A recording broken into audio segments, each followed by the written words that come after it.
How is autism diagnosed with ADOS-2 and ADIR? Imagine trying to understand a puzzle where some pieces are missing or hidden.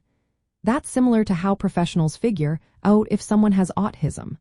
They use special tools called the Autism Diagnostic Observation Schedule, 2nd edition, and the Autism Diagnostic Interview Revised.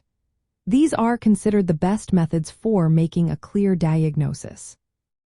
The ADOS-2 is a structured test where a trained clinician watches how a person interacts during play or conversation. They look for behaviors like how well someone communicates, shares interests, or repeats actions. The clinician scores these behaviors based on specific activities designed for different ages and language skills. For example, they might see if a child makes eye contact or responds to their name. This real-time observation helps identify autism traits as they show up in everyday situations. On the other hand, the ADIR is a detailed interview with the person's caregivers, usually parents. It asks about the person's early childhood behaviors, like how they played, communicated, or showed repetitive actions.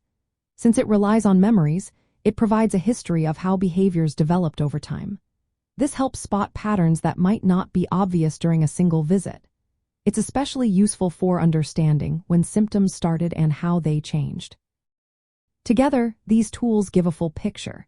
The ADOS-2 shows how the person acts now, while the ADIR provides background from early childhood. The clinician combines the results from both assessments with other information, like cognitive tests, to decide if someone meets the autism diagnostic criteria.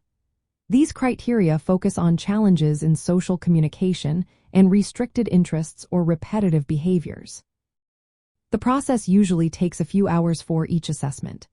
The ADOS-2 session might last from 45 minutes to an hour, depending on age and cooperation. The ADIR interview can take about 1 to 2 hours, both requiring trained professionals to ensure accurate results. Once completed, the results help determine if the person has autism and guide what kind of support or intervention they might need. Using these assessments helps families and individuals understand their experiences better.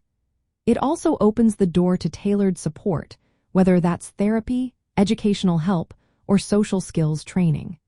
Remember, these tools are part of a broader process that includes medical and psychological evaluations, making sure the diagnosis is as accurate as possible.